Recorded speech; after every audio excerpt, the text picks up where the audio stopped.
raadiyoonii Dirree Shaggar. raadiyoonii Dirree Shaggar. raadiyoonii Dirree Shaggar.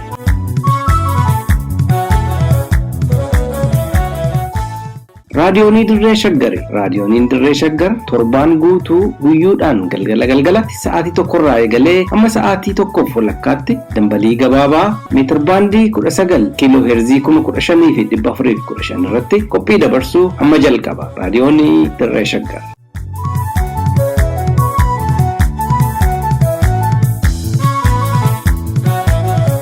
Ashamaa akkam ooltan dhaggeeffattoota keenya kabajamoo muddee 18 bara 2014 raadiyoonii Dirree Shaggarirraa oduu keenya wiixata galgalaa isin dhageechifna. An Gurmeechaa Gammachuuti. Godina Shawaa Lixaa aanaa Dirree Incinniitti waraanni mootummaa hawaasa nagaa dararaa jiraachuun dhagahame. Waraanni bilisummaa Oromoo godina Shawaa Kaabaa aanaa Dagam keessatti hidhattoota bilxiginnaa irratti tarkaanfii cimaa fudhachuun dhagahame. Godina Booranaa aanaa Mooyyalee keessatti kaabinoonni bilxiginnaa midhaan deeggarsaa dhufe hawaasa dhoorkachuun dararaa akka jiran himame. Kunneen ijoowwan oduu keenya ammaati. Amma oduu tokko tokkoon isinitti hima.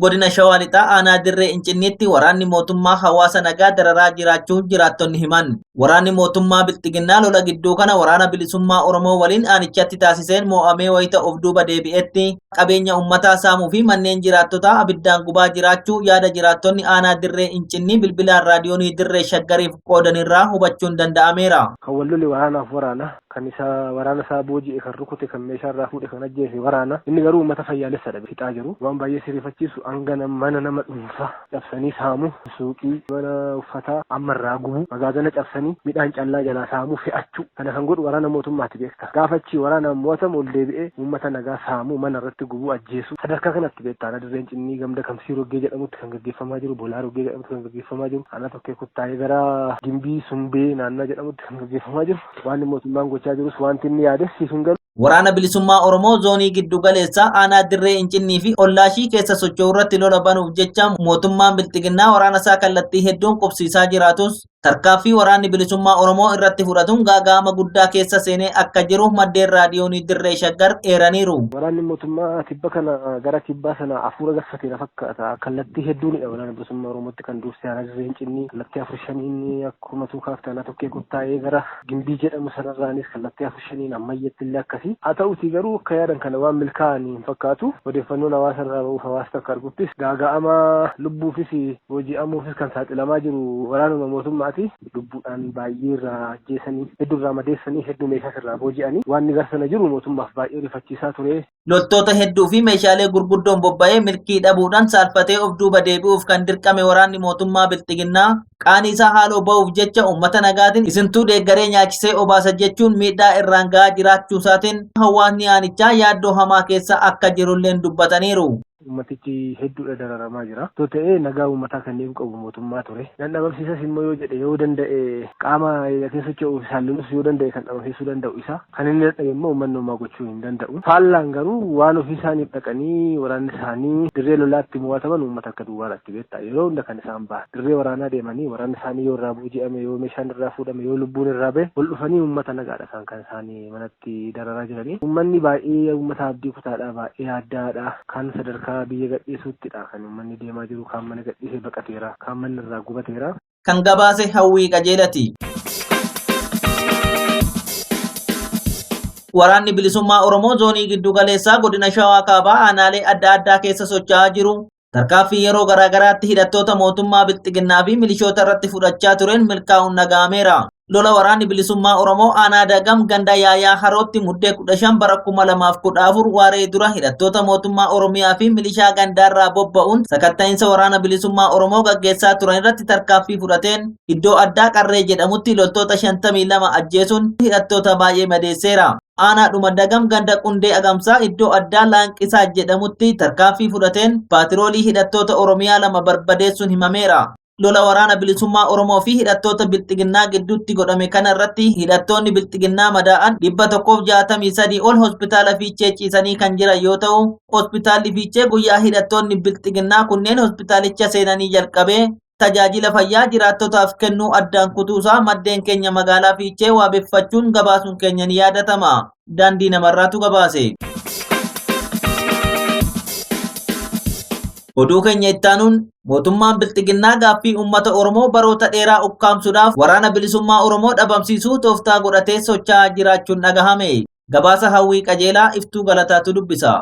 Mootummaan bilxiginnaa gaaffii uummanni Oromoo barootaaf gaafachaa ture ukkaamsuuf waraana bilisummaa Oromoo dhabamsiisuu akka tarsiimootti baafatee socho'uudhaan kallattii garaa garaatiin waboorratti lola banee jiraachuu hayyuun Oromoo tokko ibsan. Hayyuun maqaan isaanii akka eeramuu hin feene tokko yaada raadiyoonii Dirree Shaggariif qoodaniin qeerroo fi qarreen kaleessa karaa nagaa gaaffii mirgaa gaafachaa aarsaa hedduu kaffaluun mootummaa bilxiginnaa har'aatiif carraa aangoo kennan. Har'ammoo mootummaan bilxiginnaa gaaffii mirga ukkaamsanii fi roorroon itti hammaannaan qawwee kaasuun waraana bilisummaa Oromootti makamuu kan eeran hayyuun kun mootummaan bilxiginnaa saboota biroo gabroomsee bituun dura waraana bilisummaa Oromoo humna cimaa qabu kana balleessuuf karoorfatee sochiirra akka argamu himu. Biiphii Oromoo waan hin deeggarree fi ijoolleen Oromoo mormitii jijjiirama kana fidde waan Oromoon barbaadu gaaffii Oromoon kaasaa ture bara wayyaanis kaasaa ture bara duriis kaasaa ture ammallee gaaffii sun bakka hin arganne jechuudha. Galma hin arganne galma hin geenye jechuu kooti. Kanaaf guutummaan guututti maal ta'e Oromoon ijoolleen Oromoo qeerroon Oromoo bara wayyaanee mormaa turte hiriira ba'aa turte harka duwwaa dhagaa naqaa turte sun bosonatti deemte jechuudha. Amma isaan akka ilaalcha daganaatti ijoollee sanaaf deebinee dadhabsiisnees ijoollee sana Oromiyaa keessa balleessinees deeggarsa Oromoo argannees abbaa barbaadeyyuu deemnee waraannee mo'uu hin dandeenya waan wayifaattaman. Itti fufuunis maqaa marii biyyaalessaa fi araaraatiin wanti mootummaan bilxiginnaa gochaa jiru shira ta'uu himanii waraana bilisummaa Oromoo irraa sodaa guddaa waan qabaniif lolli kaabaa qabbanoofnaan Oromiyaa keessatti waraana akka labsan dubbatu. Waan isaan jechaa jiran maalinni kan nu rakkisee Oromoodha. Ijoollee Oromooti. Warra Oromoo keessaa gadi ba'e. Warra afaan qawweetti amanee qawwee baatu kana isaan qulqulleessuu qabna. Waraanni keenyaas deebi'uu qaba. Akkasitti daangaa wayyaanee irra dhaabate daangaa Tigraay irra dhaabate milishaan Amaaraa haa eegu itti as deebine waan kana qulqulleessuu qabna kan jedhuun as deebi'anii waan adda addaa hojjetaa jiru jechuudha. Kun araara buusuu miti soba. Namoota tokko hoteelatti waamanii dubbisanii ati akka waan araara buusaa jirrutti nuu dubbadhu jedhanii jechaa jiran sun araara buusuu miti jechuudha. Yeroo ammaa waraanni bilisummaa Oromoo waraana dhaaba tokko bira darbee sadarkaa waraana uummata Oromoo ta'utti waan ce'eef hammuma waraana kana balleessuuf yaalan waraanni bilisummaa Oromoo daangaa hundee gadi fageeffachaa akkasumas jijjiirama olaanaa agarsiisaa dhufe jedhan. Eeguma uummata sanaa keessaa bahee akkamittiin baduu danda'a waraanni maatii keessaa gadi bahee maatii nama tokko keessaa namni lama baheera yoo ta'e qabsoodhaaf bahee sun otoo du'e maatiin sun baheen sirbuu bahe dhala isaati obbolaa isaati obboleetti isaati yookaan immoo maatii isaatu bahe. Kanaaf dhiigni qabsoo namicha sanaa hin faca'aa inumatti fufa hammuma dhiigni dhangala'aa deemu hammuma rakkoon baay'achaa deemu namni bosonatti akkuma akkasumatti bosona guute. Seenaa waraana bilisummaa Oromoo keessatti sadarkaa yeroo ammaa waraanni kun irra jiru arganis dhagaanis akka hin beekne ibsanii ajjechaa fi dararaan uummata Oromoo irraa ga'aa turee fi ammallee itti jiru waraanicha daran kan jabeessu malee kan hin balleessine ta'us dhaamaniiru. Namoota qubaan lakkaa'aman ta'uu danda'u. Warra mootummaa kana mootummaa kana laalla jedhee suuta hafe malee namumti bosona jira jedhee yaadeen beeku. Isaa asitti garuu bosonni hundi ijoollee warra qawwee baatu waraana adda bilisummaa Oromoo kan ta'ee jechuudha. Kun maaliif ta'e obboleessi isaa waan irraa du'u qe'ee maatii isaa waan gubatuuf yoo hidhame immoo mootummaan silaa yakkamaa yoo ta'e yakkamaa akka gaafachuu qabutti gaafata toon taane baasee ajjeesee waan. Hidhattoonni mootummaa bilxiginnaa godina Baalee Lixaa keessatti uummata nagaa dararaa fi hidhaa hammaataa irraan geessisaa jiraachuun dhagahame. Hidhattoonni mootummaa bilxiginnaa teessoo murnaa aangorra jiru qofa tiksuuf kutaalee Oromiyaa adda addaa keessatti bobba'anii jiran uummata nagaa jumlaan ajjeesuu, hidhuu fi qeerraa buqqisuu hojii idilee kan godhatan yoo ta'u, godina Baalee Lixaa aanaa Gobbaa keessatti hidhattoonni bilxiginnaa milishaa gandaa waliin qindoomuun uummata nagaa hidhaa fi dararaa hammaataa irraan gahaa jiraachuu jiraattonni godinichaa raadiyoonii Dirree Shaggaritti himaniiru. Maddeen raadiyoonii Dirree Shaggar akka jedhanitti godina Baalee Lixaa aanota adda addaa keessatti hidhattoonni bilxiginnaa jiraattota deeggarsa raayyaa ittisa bilxiginnaa marsaa sadaffaatiif hin gumaachine gibira hin kaffalle waraana bilisummaa Oromoo waliin hidhata qabduu fi ilmaan keessan dirree waraanatti hin argine jechuun namoota nagaa hidhaa fi dararaa hammaataa irraan gahaa jiraachuu hubachiisaniiru. Gammoojjii godina Baalee lamaan keessatti jijjiirama qilleensa baramaa mul'atee fi hongee mudateen jiraattonni godinichaa hedduun hanqina midhaan nyaataa fi bishaaniif saaxilamanii kan jiran yoo ta'u, mootummaan bilxiginnaa deeggarsa midhaan nyaataa fi bishaanii uummata kanaaf taasisuu otoo qabu, uummata hongeen rukutamee rakkoo cimaa keessa jiru qawween doorsisee deeggarsa raayyaa ittisa biyyaaf taasisuu qabdan jechuun dirqisiisuu irratti akka argamu barameera. Liiban jaarsotu gabaase. Oduu keenya xumuraatiin godina Booranaa keessatti hanqina roobaatiin walqabatee hongee yeroo dheeraaf mudateen lubbuun namaa fi beeladaa balaa hammaataaf saaxilamee wayita jiru kanatti dabballoonni bilxiginnaa godina Booranaa aanaa Muyyalee deeggarsa midhaan nyaataa birmannaa uummata Oromoo fi sabaa fi sablammoota biyyattiirraa akkasumas dhaabbilee biyya keessaa fi alaarraa taasifamee gara godinichaa geeffamee ture.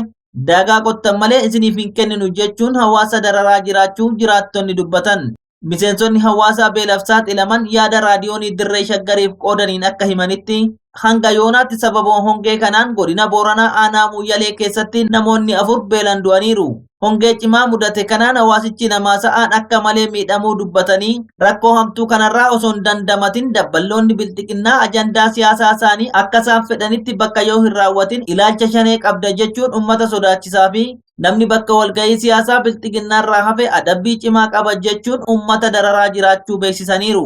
Aanaalee godina Booranaa hunda keessatti roobni gannaa fi birraa osoo hin roobin hafuu hordofee loowwan 10,000 lakkaa'aman du'uu fi hawaasni horsiisee bulu kun rakkoo cimaarra jiraachuu raadiyooniin dirree shaggar gabaasaa turuun ni yaadatama. Mootummaan bilxiginnaa hanqina roobaa mudatee walqabatee hongee kutaalee Oromiyaa hedduu keessatti dhalateen uummanni rakkoo midhaan nyaataa bishaanii fi tajaajila hawaasummaa adda addaaf akka malee saaxilamee jira jedhameera. Liiban jaarsotu gabaase. Egaa dhaggeeffattoota keenya kabajamoo oduun raadiyoonii dirree shaggarirraa qabanne kanuma qophii keenyaaf waliin turtii gaarii.